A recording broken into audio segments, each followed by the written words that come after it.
The camera light turns green, and Russell Vale settles into the center of the frame as if he has been practicing the angle. I'm in a borrowed conference room with a gray lane book under my left hand and an orange tamper seal resting on its cover.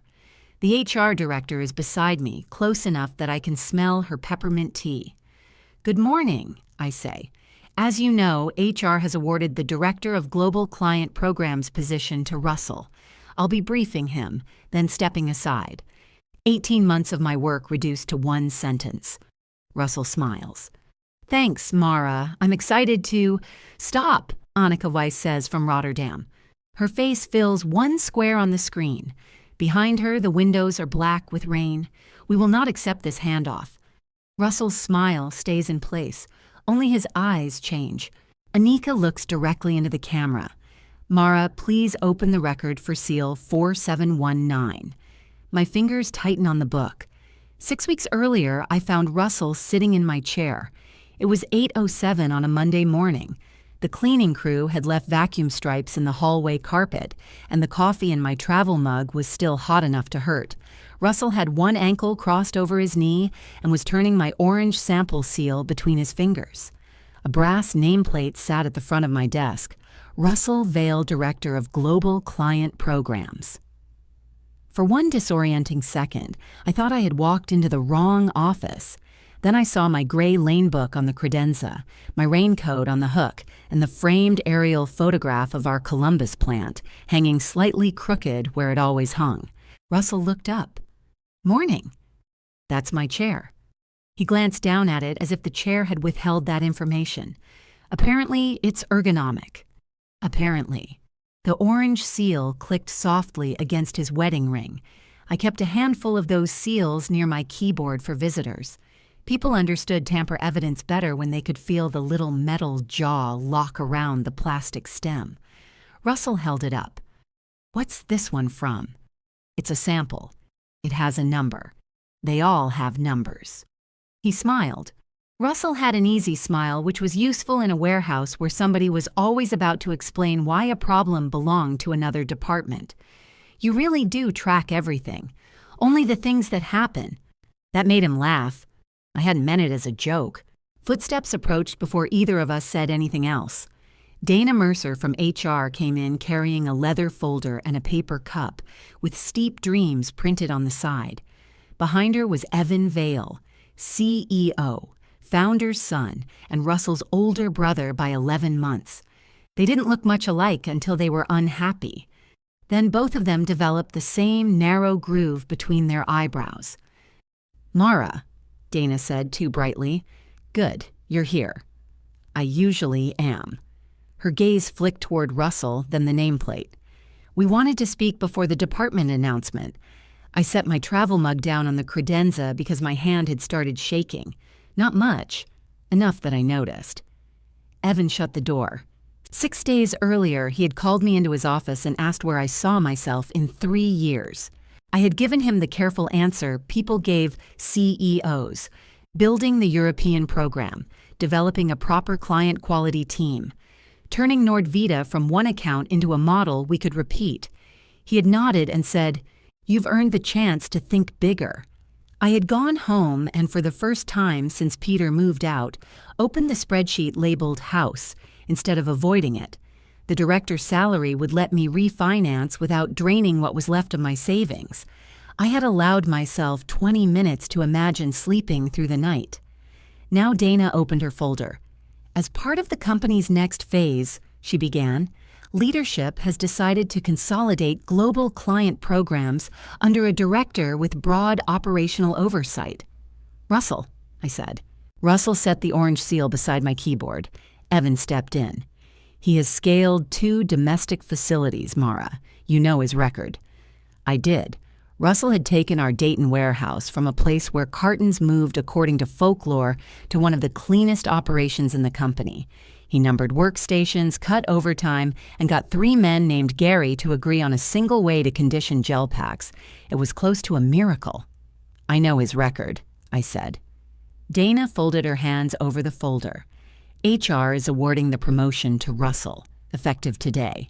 There it was, not recommending, not considering. Awarding. as if someone had drawn the correct ticket from a glass bowl. And my role?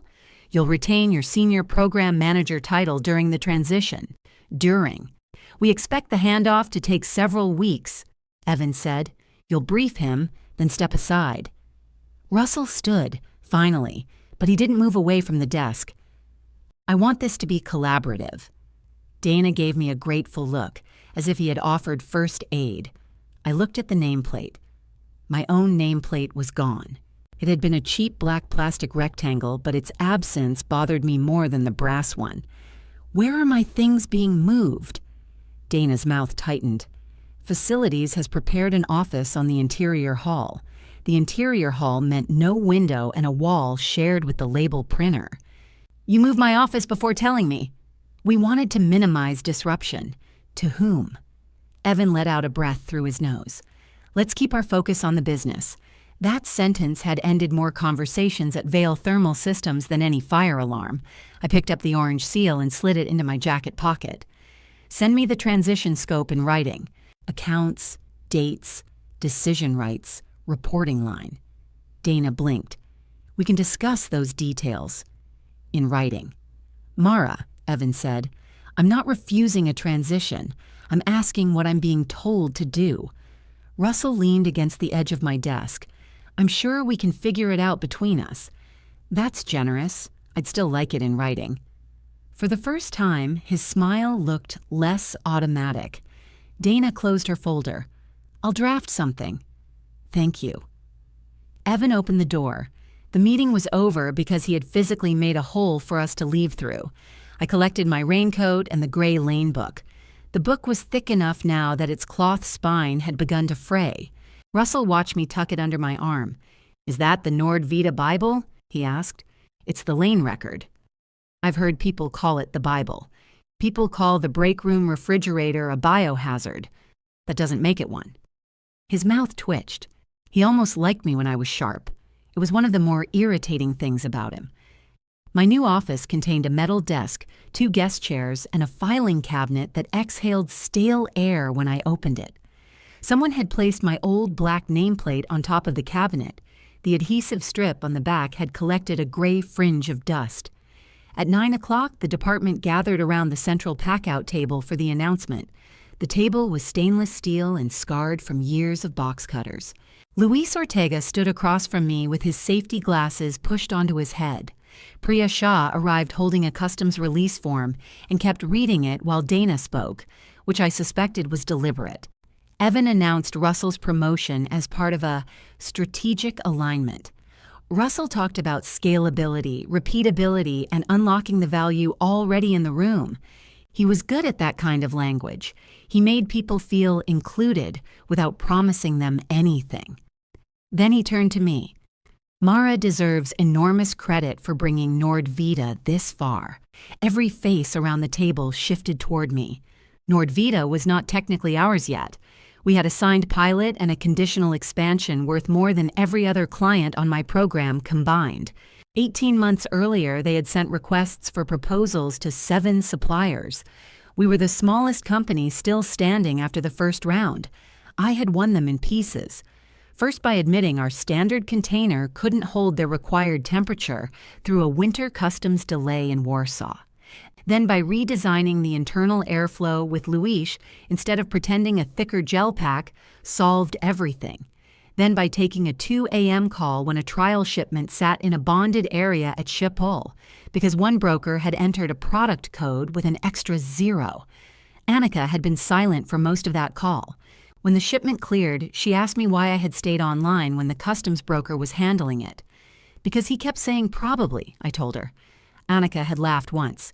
Yes, that is also why I stayed. Now Russell rested both hands on the steel table. My first priority is learning what Mara built and turning that success into a global system that doesn't live in any one person's head. There were a few nods. The line was elegant because it sounded like praise until you noticed it described me as a risk. Luis lowered his safety glasses. I said, "The system is documented." "Excellent," Russell replied. "Then the transition should be painless." "Painless for whom?" Priya murmured without looking up. Someone coughed. It may have been a laugh. Russell heard her. His expression didn't change. I know organizational changes can feel personal. My door is open. It was my door, but correcting him would have cost more than it paid. Afterward, Luis followed me into the interior office carrying 2 cardboard boxes of my things. They gave you the printer wall, he said. It has a rhythm. The label printer on the other side produced 6 rapid thumps, paused, then whined. Luis listened. That's not rhythm. That's a hostage tapping on a pipe. He set the boxes down. On top was the framed plant photograph. Thanks. You want me to put up a shelf for the books? Facilities can do it. So, yes, you want me to put up a shelf for the books. I smiled despite myself. Luis had worked at Vale for 19 years and treated the facilities request system as an insult to the human capacity for tools. He closed the door and the humor left his face. Did you know? No. Did Annika? I haven't told her. You should tell her before somebody sends a press release calling Russell the architect of Europe. He won't do that. Luis tilted his head. He'll call himself the executive sponsor, I amended. Ah, much more architectural. I sat behind the metal desk. The chair sank 2 inches and stayed there. Luis looked at me carefully. What are you going to do? The truthful answer was that I wanted to walk back into my old office, pick up the brass nameplate and drop it into the industrial shred bin behind receiving. The shred company charged us by weight. I could have made Russell part of the recycling stream for less than $3. Instead, I opened the gray lane book. I'm going to ask what they want handed over. At 10:34, Donna emailed a 3-paragraph transition memo. It assigned me responsibility for transferring all relevant client knowledge, documentation, relationships, and operational practices to Russell within 30 days. It did not define decision rights. It did not say who owned quality approvals during the transition. It did say my performance would be evaluated on my cooperation. I read it twice, then forwarded it to my personal folder inside the company archive, the one employees were permitted to use for reviews and HR records. At 10:41, Russell sent a calendar invitation titled NordVita Download. At 10:43, a second invitation arrived from Packaging Engineering, NordVita Cost Optimization Review. The meeting had begun 13 minutes earlier. I picked up my notebook and crossed the hall. Through the glass wall, I could see Russell standing at the head of the engineering room while a slide glowed behind him. Current configuration, excess redundancy. Luis sat at the table with his arms folded. 2 packaging engineers stared fixedly at their laptops. Russell noticed me through the glass and lifted one hand in greeting, easy and warm, as though I were late to a meeting we had planned together. When I entered, he said, "Perfect timing. We're looking at your 2-logger requirement." NordVita's 2-logger requirement. Right. He clicked to the next slide. I think we can revisit that. Luis said, based on what? Our domestic failure rate. This isn't a domestic lane. It's still a box, Luis. And Rotterdam is still not Dayton. Russell kept his tone pleasant. That's why we're having a discussion. I looked at the cost table. He had already modeled annual savings from removing the secondary temperature logger and reducing the reserve gel packs. The number at the bottom was large enough to look important and small enough to disappear inside one rejected shipment. Who gave you the expansion volume? I asked. Finance. That volume is conditional. I'm aware. The configuration is part of the condition. He clicked his pen once. Mara, I'm trying to understand which requirements are real and which ones accumulated, because nobody had an incentive to challenge them. One of the younger engineers looked down. I set my notebook on the table. The second logger was added after the primary unit failed during the Liège trial. I read the summary. Did you read the raw file? I read enough to know the container stayed in range. We knew it stayed in range because there was a second logger. A small silence opened. Russell nodded slowly, accepting the point without surrendering anything. Good. That's exactly the context I need from you. He made a note on his legal pad. His handwriting was blocky and neat. Then he changed slides. A photograph of our validated Nordvita packout filled the screen.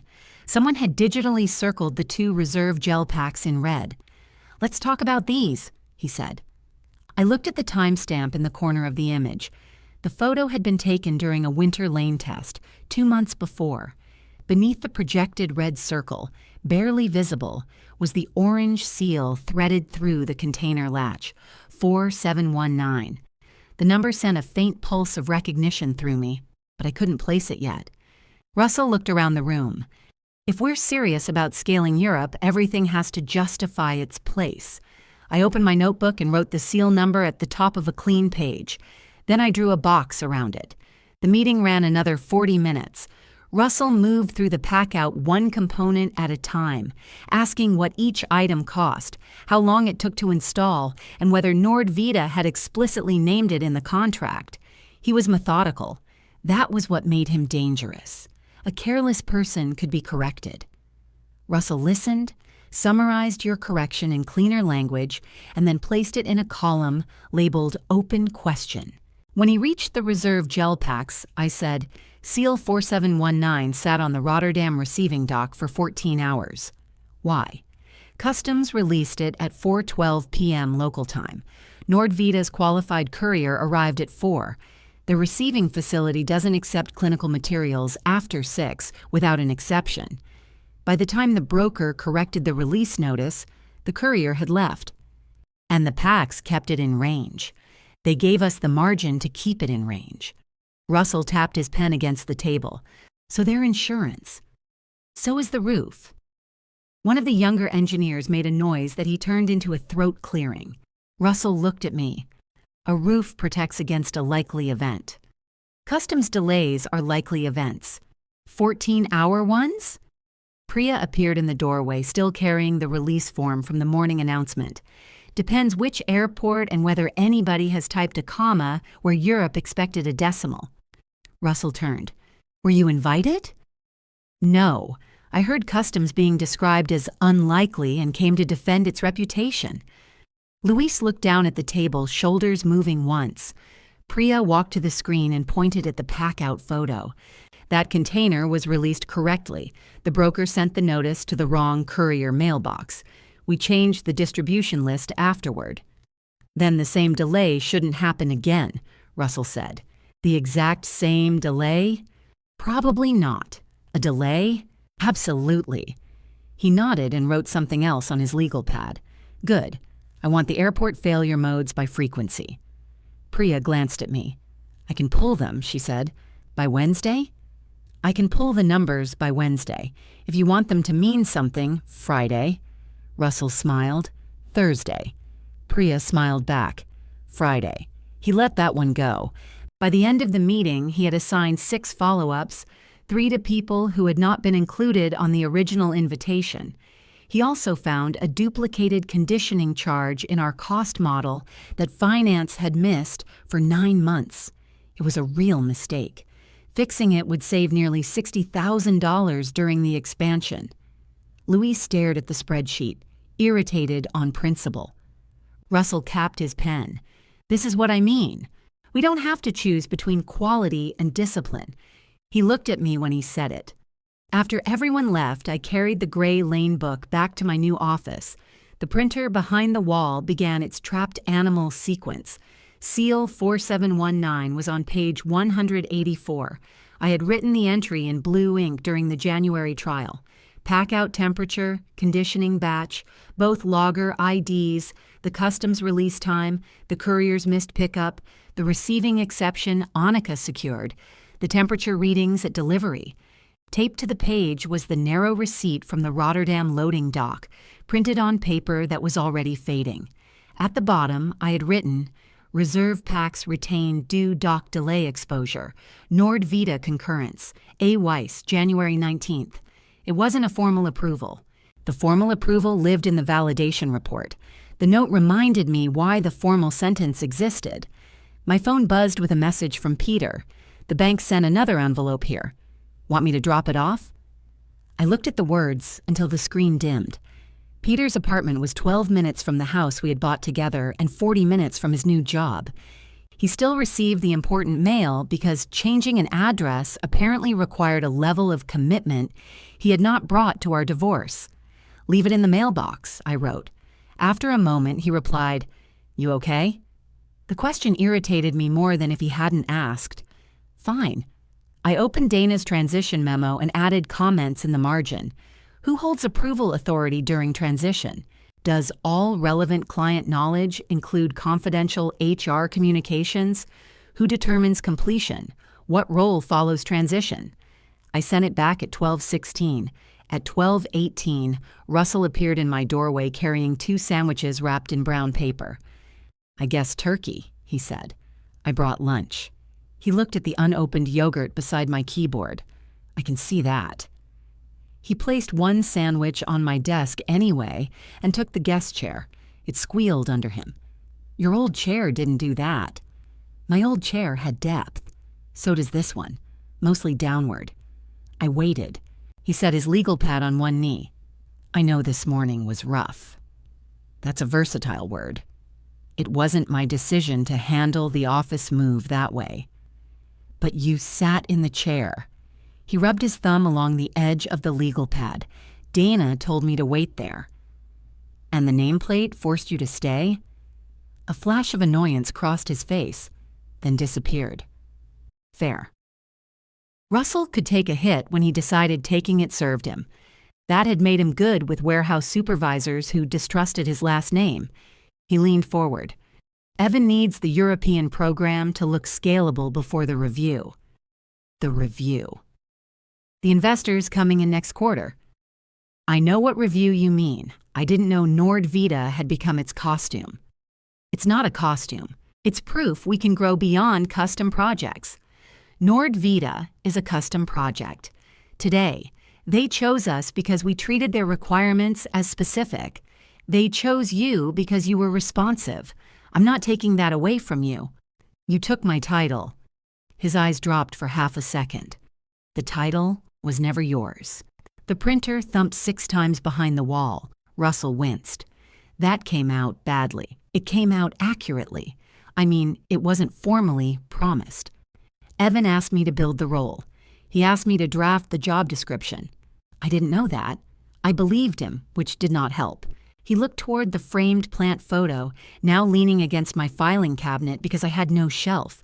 "For what it's worth, Evan thinks you're exceptional." For what it's worth, Evan should stop expressing that through other people's promotions. Russell breathed out something close to a laugh, then checked himself. "I need you with me on this," he said. "Not forever. Through the rollout." "In what capacity?" "Technical continuity, client history, risk. Those aren't a job." "We'll define it." I asked Dana to. His expression sharpened. "You sent her 8 comments. 7. 1 was a typo." He stared at me, then laughed for real.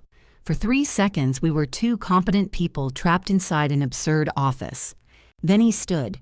"Nordvita call it 3, he said. "Introduce me as the new director. Keep it positive. We can talk about reporting lines later." "I'll introduce you by your title. Mara. That is positive. You just gave a speech about it." He took the second sandwich with him, leaving the turkey on my desk. At 3, Annika joined from a white conference room in Rotterdam. Her quality manager, Thomas de Vries, sat beside her, clicking a ballpoint pen on and off until Annika reached over and removed it from his hand. "Before we begin," I said, "I want to introduce Russell Vale, our new Director of Global Client Programs." Annika's eyebrows rose slightly. Russell gave her the polished version of the morning announcement. He talked about supporting growth and bringing operational resources to the account. He did not claim my work. He praised the pilot team by name, including Priya and Luis. He had learned enough in 6 hours to pronounce Thomas correctly. Annika listened with her chin resting on one hand. When Russell finished, she said, "And Mara's position? Mara will lead the transition and remain deeply involved as we scale." I turned my face toward him. Deeply involved had not appeared in Dana's memo. Annika noticed. Anika noticed when the date format changed in the footer of a 12-page appendix. "For how long?" she asked. "We're still finalizing the internal structure." "So you are announcing the structure before finalizing it?" Russell didn't flinch. "I'm announcing an investment in the program." Tomas looked at Anika. Anika kept her eyes on Russell. "Our quality agreement names functions, not personalities," she said. "But continuity during validation is important." "Absolutely." "Then please send the responsibility matrix before Friday's packout." Russell said, "We will." I wrote the sentence down. The rest of the call went smoothly. Russell asked good questions about expansion forecasts and discovered that Nordvita's projected volume for Prague had been counted twice in our finance model. Anika appreciated the correction. I could tell by the way she sat back and gave him longer answers. Near the end, he said, "We're also reviewing component redundancy to make sure the final solution is commercially sustainable." I felt the muscles in my neck tighten. Anika said, "Which components?" "Nothing has been proposed yet." "Then discuss it when something is proposed." "Of course." After the call, he closed the conference room door. "You didn't need to react visibly." I turned my head. "You turned it loudly. You raised configuration changes with the client before engineering completed the review." I told her we were reviewing. "She heard that you're looking for cuts." "We are looking for cuts."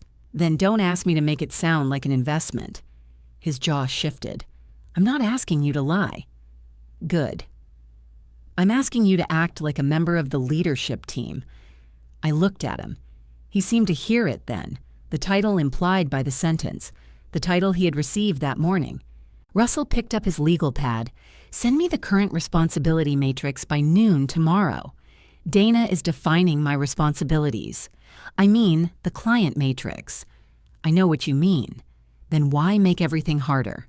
"Because you keep using the same words for different things." He left without answering. Dana did not respond to my comments that day. At 5:40, I shut down my computer and carried the gray book to the filing cabinet. The bottom drawer stuck halfway. I pulled harder, and it came open with a metallic shriek. I set the book inside, then changed my mind and took it home.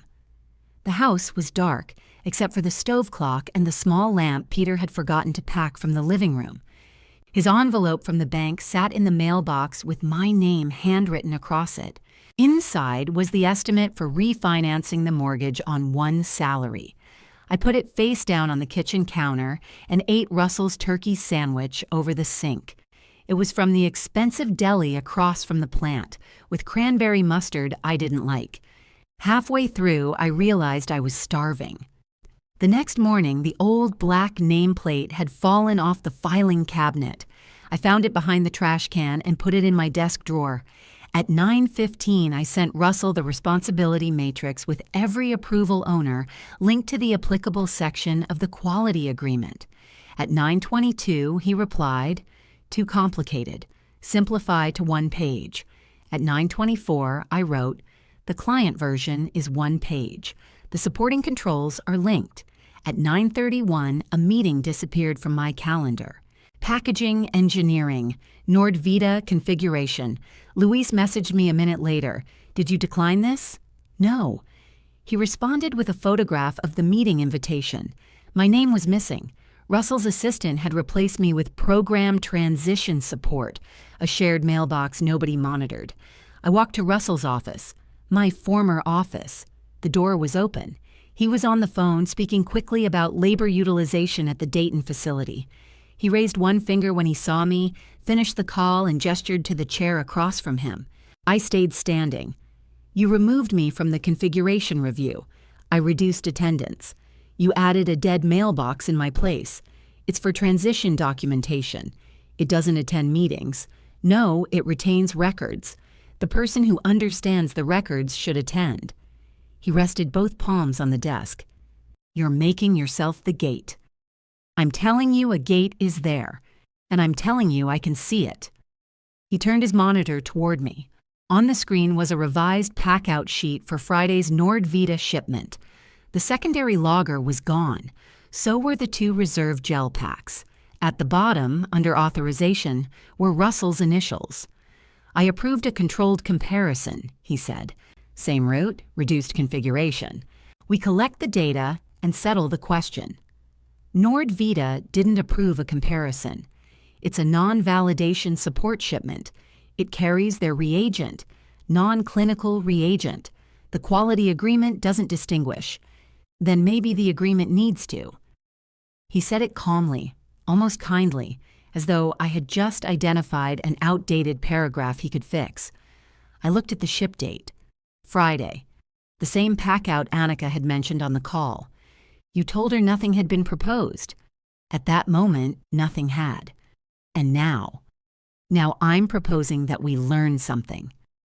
I stared at his initials on the authorization line. Russell leaned back in my chair. "If you have a technical objection," he said, "document it." "I will." I went back to the interior office and closed the door. The printer thumped behind me. I opened a blank quality form and entered the shipment number, proposed configuration, affected lane, and specific provisions of the Nordvita agreement. Under technical basis, I cited the Liège logger failure in seal 4719's 14-hour Rotterdam delay. I stopped before the final field. Submitting the form would alert quality, engineering, Russell, and Evan. It would also become part of the program record. There would be no pretending later that I had raised a casual concern in the hallway. I clicked submit. Luis called me 30 seconds later. "What did you just file?" "A technical objection." I got 7 emails. "Then the system works. You cited my airflow study. Do you disagree with it?" "No.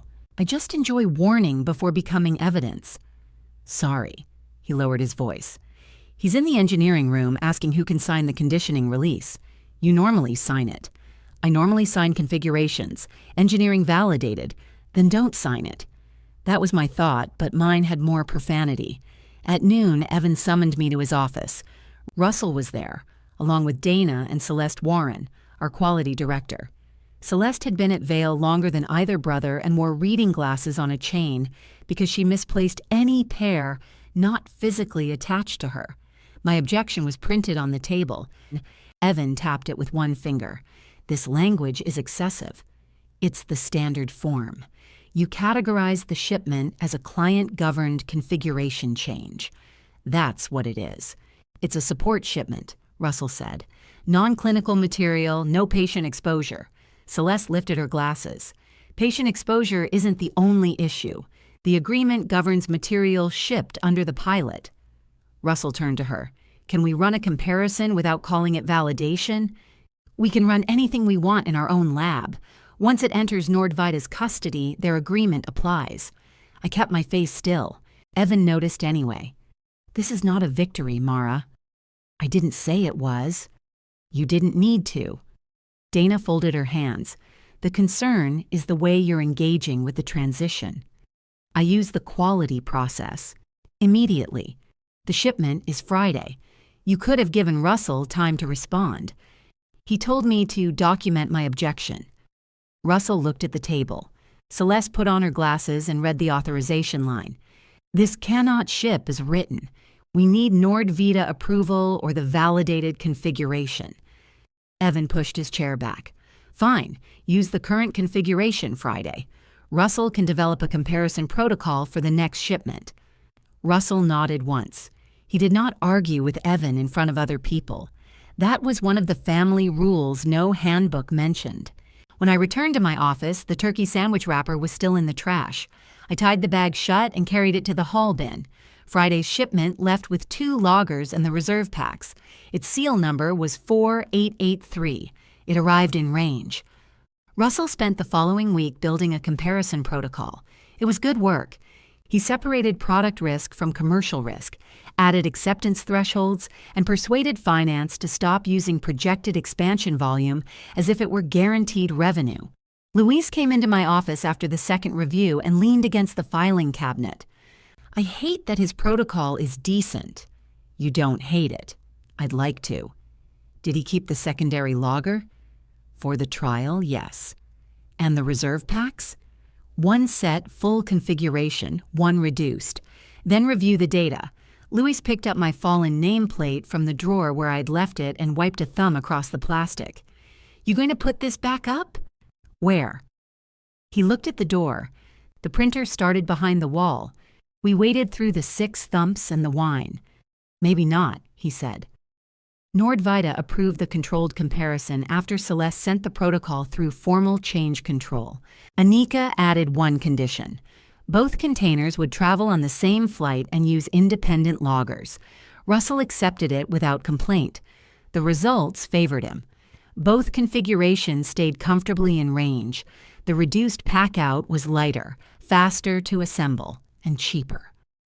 Russell presented the findings at the monthly executive review, credited engineering, and described the savings without once mentioning my objection. He didn't need to. The slide showing 2 nearly identical temperature curves did it for him. Afterward, Evan caught me at the elevator. "This is what constructive challenge looks like," he said. "The approved test?" "The willingness to let data answer." I supported the test. After forcing an escalation, the escalation produced the test. The elevator opened. Evan held the door instead of stepping in. "You used to understand how to move things forward here." I looked at his hand against the metal door. "I used to be the person you trusted to decide what forward meant." His expression changed briefly. Regret, maybe.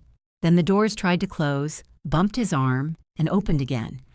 "We need Nordvita stable," he said. "Help Russell make it stable." I stepped into the elevator. It was stable. The reduced configuration was approved for 2 temperate weather lanes, with the secondary logger retained through the rest of the pilot. That compromise belonged to Celeste and Anika. Russell announced it as evidence that his review process worked. In a narrow sense, he was right. That was when he became harder to fight. He found waste Mara the obstructionist could not deny. He replaced a courier whose invoices contained a fuel surcharge for electric vehicles. He standardized the handoff checklist across 3 airports. He asked Priya why one customs broker received a monthly retainer and a per-entry fee, then negotiated the retainer away. People began coming out of meetings with him saying, "He's actually pretty reasonable." He was whenever reason led toward the result he wanted. He also stopped inviting me to most of those meetings. My transition became a list in a shared workspace. Every Friday, Russell marked items green, yellow, or red. Client relationship transfer remained red because Anika continued directing technical questions to me. Program records remained yellow because Russell wanted the gray lane book scanned, and I insisted the formal electronic archive was the program record. "It contains business information," he said during our 3rd Friday review. "It contains working notes, created on company time, and coffee stains. Do you want those digitized too?" "I want to know why you're protective of it." "I'm protective of context. Same problem, different noun." He held out his hand. I looked at it. "The book, Mara." "It's in my office. Bring it Monday. Send the request in writing." His hand dropped. "You know, every time you say that, you're telling me you expect a fight. Every time you refuse, you're telling me I'm right." The following Monday, Dana gave me a written performance notice. It said my technical contributions remained strong, but my response to organizational change had become procedurally adversarial. My annual bonus would be held pending successful completion of the transition. I read the sentence twice. "You can't hold earned compensation because I asked for assignments in writing." The bonus is discretionary. It was part of the promotion discussion. Dana's eyes softened. She had not been in that discussion. "I understand you're under financial pressure." The softness felt worse than the notice. "Who told you that?" "You mentioned the refinance during last year's benefits review." I had. Dana remembered small facts about everyone. It made her good at her job and occasionally frightening. "My mortgage isn't relevant to my performance." "No, but I want you to understand that digging in may have consequences beyond this office." I slid the notice back across the table. "Is that advice or leverage?" She flinched. "Mara, I'm asking because the distinction matters." She pushed the paper back to me. Sign to acknowledge receipt. I wrote received, not agreed, and signed beneath it. That night, I called a real estate agent. The woman walked through my house on video while I followed with the phone, apologizing for the unfinished backsplash and the dining room light Peter had chosen because it looked industrial. It looked like a cage around a bulb. "You don't need to decide tonight," she said. "I know. We can list in spring. You'll probably do better." I may not have until spring. When the call ended, I found the orange sample seal in the pocket of the jacket I had worn on promotion day. I set it on the kitchen counter beside the refinance estimate. It looked insignificant. A strip of orange plastic with a numbered metal jaw. Once closed, it could only be removed by breaking it. I put it inside the front cover of the Gray Lane book. The warm shipment reached Rotterdam 11 days later. It was the first reduced configuration shipment approved for a live operational lane. The forecast was mild. Both weather services predicted daytime temperatures below 60 degrees. Russell authorized the pack-out under the amended protocol, with one logger because the comparison had shown close agreement between the two devices. Luis conditioned the gel packs but refused the final release. Celeste signed after confirming the configuration matched Nordvida's approved amendment. The container left Columbus at 2.8 degrees Celsius. At Schiphol, a labor slowdown held it in the transfer warehouse. Priya saw the carrier notice at 3:13 in the morning and emailed the distribution list. The carrier estimated a 4-hour delay. It lasted 13. By the time Nordvida opened the container, the logger showed a peak of 8.6 degrees. Their upper limit was 8. The seal was 5261. Russell called an incident meeting before Annika could. He had the route map on the screen when I arrived. Priya sat near the door with 3 customs windows open on her laptop. Luis had a printed conditioning report in front of him. Russell spoke evenly. The excursion occurs during the final 22 minutes of the record. That suggests receiving exposure. Priya said, "It cleared the transfer warehouse at 6:41. Nordvida scanned the seal at 7:03. 22 minutes.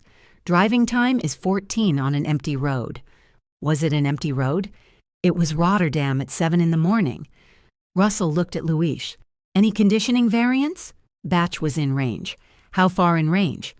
Luis slid the report across the table. "Read it."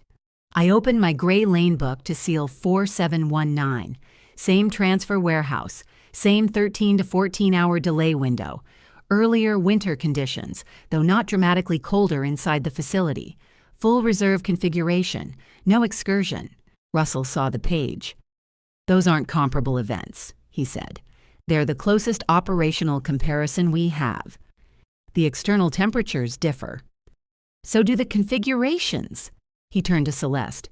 "We need the logger calibration confirmed before we draw conclusions." "Yes," she said, "and the pack-out reconstruction. I want a client summary by noon." His eyes moved to me.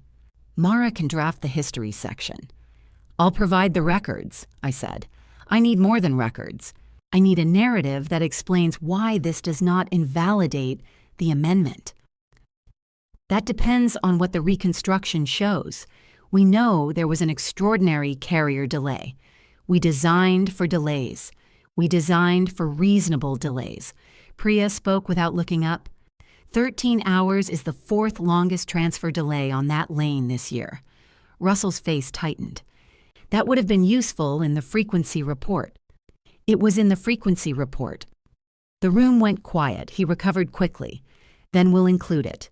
The reconstruction showed the logger was accurate. Luis's conditioning batch was correct. The container had been sealed properly. With the reserve packs removed, the 13-hour delay consumed the available margin. Russell rewrote the client summary 3 times. The final version called the event a carrier-driven excursion under review and described the configuration as compliant with the approved amendment. Both statements were true. Together, they placed the failure somewhere in the air between Schiphol and Rotterdam. He brought the summary to my office at 6:20. "I need you to present this with me tomorrow." "I can present the timeline. I need you to explain that the change was controlled." "It was controlled." "And approved." "It was approved." "Then we agree." We agree on those facts. His fingers pressed into the paper. Annika trusts you. If you treat this like a normal deviation, she will too.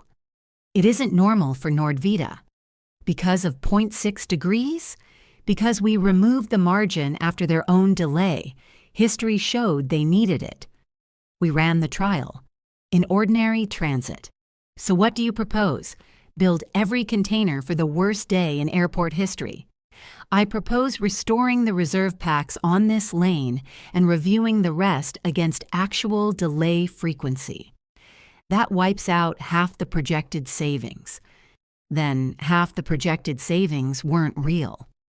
He stared at me for a long moment. I can move you to domestic accounts, he said. Senior manager, same base salary. You finish the transition, we release the bonus, and all of this stops being personal. It became personal when you sat in my chair. I sat where Dana told me to sit. You keep saying that like chairs remove judgment. His voice dropped. My brother put me in a job I can do. I'm not apologizing for doing it. I didn't ask you to apologize. What do you want? The answer came so quickly it surprised me. I want my name kept off explanations I don't believe. He folded the summary once, precisely, and put it back in his folder. The next morning, my access to Nordvita's shared project workspace was changed to read-only. Dana emailed at 8:06 to say the transition would conclude with a formal client handoff the following Monday. HR would attend. Russell would take full account authority immediately afterward. At 8:19, Annika sent one question through the quality portal, where permissions could not hide it. Please confirm whether SEAL 5261 used the same protective configuration as SEAL 4719. I attached both approved packout records, both logger files, Priya's transfer timestamps, and Luis's conditioning certificates. I did not add a narrative. At 9:02, the handoff invitation changed locations. My old conference room was removed. The borrowed room beside HR appeared in its place. I spent Friday answering questions nobody had asked until the answer became expensive. Celeste wanted the complete approval trail. Priya supplied the airport delay report Russell had requested his first morning. Luis supplied the conditioning data and both reconstruction worksheets. Finance wanted to know whether restored reserve packs would change the expansion margin. Evan wanted to know why Nordvita had chosen SEAL 4719 as its comparison. Because it's the closest documented delay, I said. We were in his office with Russell and Dana. The blinds were open, turning the parking lot into a bright grid behind Evan's desk. Did you direct Annika to that entry? Evan asked. No. Did you speak with her outside the portal? No. Russell stood near the window holding Priya's report. She didn't need to. He turned to the page listing transfer delays by duration. The 13-hour event was there, fourth from the top, exactly where Priya said it was. I missed this, he said. No excuse. No attempt to blame the format or the person who prepared it. Evan looked at him. How? I focused on frequency by cause. I treated the labor delays as carrier exceptions. They happen 4 times a year, I said. Russell's eyes moved to me. I know that now. Dana took off the lid of her peppermint tea and put it back on. The purpose of Monday is the organizational transition. The quality incident should remain in the quality process. Nordvita linked them, I said. We don't know that. They asked whether the new configuration performed worse than the old one, and on Monday we're presenting the person who pushed the new configuration as their new account authority. Russell folded the report. I pushed an approved amendment. You did. Celeste approved it. Nordvita approved it. They did. He seemed angrier that I agreed. Evan placed both hands on his desk. Then that is the message. The process worked. The excursion revealed a lane-specific limitation, and we corrected. That's accurate, I said, and Russell remains accountable for the correction. That's your decision. Dana gave me a warning look. Mara, cooperation includes tone. I'm agreeing with everyone. It doesn't sound like agreement. Russell laughed once, without humor. That's her specialty. For the first time, I saw how tired he was. His shirt collar had softened, and there was a faint red line where his watch pressed into his wrist. He had spent weeks trying to prove he could turn an intricate account into a system, under a brother who had already built the result into an investor presentation. He had gotten enough right to make the failure feel unfair. I knew that feeling. It did not make the failure belong to someone else. Evan dismissed us with instructions to attend a rehearsal at 4. I skipped the rehearsal. At 4:03, Dana came to my office and stood in the doorway while the printer worked through a long batch behind the wall. "Is this what you want your final record here to look like?" she asked. "I'm finishing the incident response Celeste requested."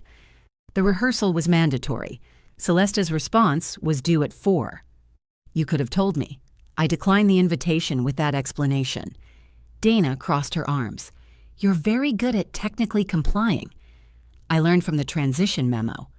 "That isn't funny." "No." Her shoulders dropped. "What happens if Nordvita refuses him?" "I don't know." "You must have considered it." "I've considered 40 things. Most of them won't happen." "And if they insist on you?" I closed the incident file. I won't make an employment decision for Vale during a client call. She watched me for a moment.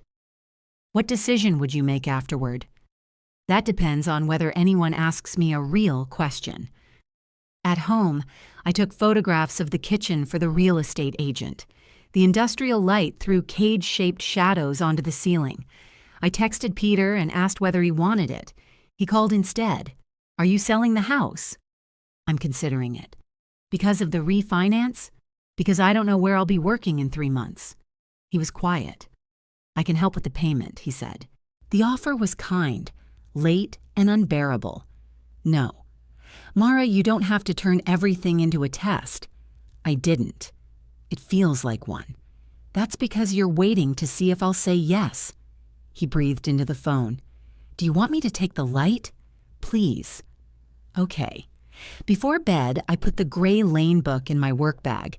The orange sample seal slipped from the front cover and landed on the floor. I picked it up and ran my thumb over its numbered metal jaw. It had never been used. It was still open.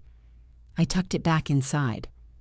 Monday morning, Dana met me outside the borrowed conference room with 2 cups of tea.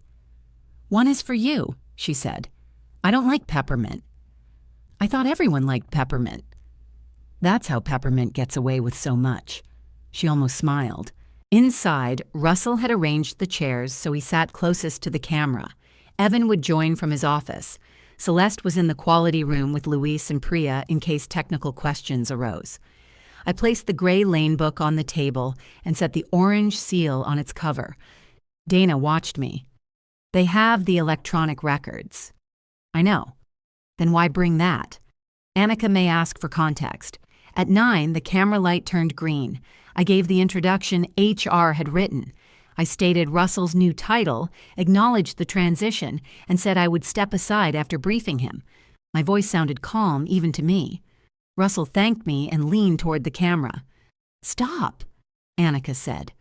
Tomas sat beside her with his hands flat on a blue folder. 2 Nordvita executives I recognized from the pilot steering committee occupied the other squares on the screen.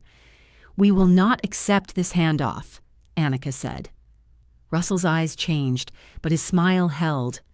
Annika asked me to open the record for Seal 4719. I opened the gray book to page 184. "Please read the delay duration and delivery temperature. 14 hours between customs release and qualified receipt. Maximum internal temperature, 6.9 degrees Celsius. And Seal 5261? I opened the incident report on the screen rather than the book. 13 hours in transfer hold. Maximum temperature, 8.6. What changed? The reserve gel packs were removed under the approved Lane amendment. The secondary logger was also removed after completion of the controlled comparison. Russell leaned forward. "Annika, the amendment was mutually approved. We've already restored the reserve configuration pending review." "Yes," Annika said, "after an excursion." That is how controlled improvement works. We test, we gather data, and we correct when operational conditions reveal a limit. Tomas opened the blue folder. The operational condition was in your own delay analysis. Russell's jaw tightened. It was categorized incorrectly. By whom? Annika asked. He could have said Priya. He could have said the report lacked emphasis. He looked at the folded copy in front of him. By me, he said. The answer gave the room a different kind of silence. Evan joined from his office. We have identified the oversight, and Russell has taken responsibility. I'm confident he can lead the correction. Annika nodded. I believe Mr. Vale is capable. This is not a discussion of intelligence. Russell's smile finally disappeared. Our concern is governance, she continued. Mr. Vale changed the account structure before learning its controls. When challenged, he removed the person holding the history from configuration meetings. After the excursion, Vale's summary described the carrier delay without disclosing that a comparable delay had already been documented under the previous configuration. The records were provided, Evan said, by Mara through the quality portal. At my request, Celeste said from the other conference room. Her voice arrived through the speaker before her video appeared. Annika acknowledged her. Yes, your quality process functioned because several people used it correctly. We are not willing to place this program under a leader who treated those people as obstacles. Russell's hand closed around his pen.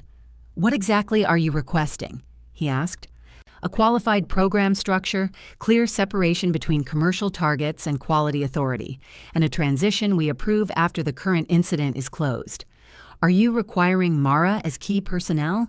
No, we are refusing you as account lead. The distinction landed harder than any demand centered on me could have. Russell sat back. Annika continued. Until Vale presents an acceptable structure, we are pausing the 12-country expansion. Existing validated pilot lanes may continue under current controls. Evan's face went still. Pausing for how long? That depends on Vale. He muted himself. Through the wall, faint but unmistakable, came the sound of something striking his desk. Russell looked at me. I had imagined satisfaction. What I felt was grief with a clean edge. He had taken my chair, my title, and my security because he believed the business would eventually prove him right. Now the business had answered, and none of us got back what it had cost. Annika said, Mara, will you remain interim program lead while Vale responds? Dana turned toward me. I'm willing to discuss it with Vale, I said. I can't commit on this call. A slight change touched Annika's mouth. Approval, perhaps. Good, she said. Then we will wait for a written proposal. The handoff ended there. Russell closed his laptop. Dana gathered her notes without looking at either of us. Evan appeared in the doorway less than a minute later. What did you say to them? He asked me. Everything I said is in the portal. You let them humiliate this company. Russell stood. Evan. No. She knew what was coming. I didn't, I said. You brought the book. Because Annika asked about a record Friday. You brought a prop. Russell stepped between the table and his brother. She didn't create the comparison, I did. Evan stared at him. I missed the delay frequency, Russell said. I approved the summary. Mara filed her objection before the shipment. Dana stopped arranging her papers. Evan's anger had nowhere easy to go after that. It remained in his face, searching. Celeste entered carrying a thick incident folder. I'm opening an operational review, she said. Nordvita access stays with the existing quality team until it is complete. Evan looked at her. Russell is the director. Not of my quality system. She laid the folder on the table. By Wednesday, Russell had been removed from the Nordvita account and returned to domestic operations while Celeste's review continued. He kept the director title for the moment, although it no longer included global client authority. The investor review was postponed, and the European expansion remained paused. Vale did not disintegrate. The Dayton warehouse still shipped on time. Payroll cleared. People complained about the coffee and forgot to replace paper in the copier. Consequences were less theatrical than humiliation and much harder to reverse.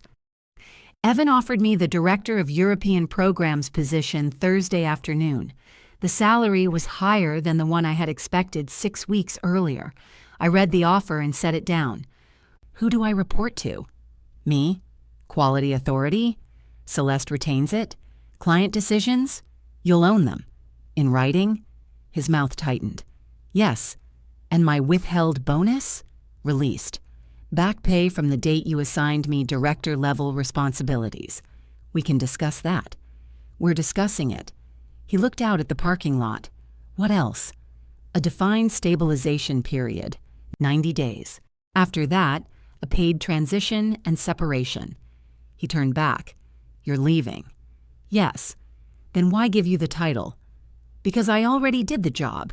The record should say so. It took another week, 2 revisions, and Dana replacing discretionary consideration with an actual number. I signed. Nordvita approved the new structure. Luis led configuration engineering. Priya owned lane risk reviews. Celeste held independent quality authority. I stabilized the pilot, trained 2 program managers, and left after 90 days. Russell sent me one message on my final afternoon. You were right about the gate. I wrote back, you were right about the duplicate conditioning charge. He replied with a single, reluctant-looking thumbs up. The house sold in spring.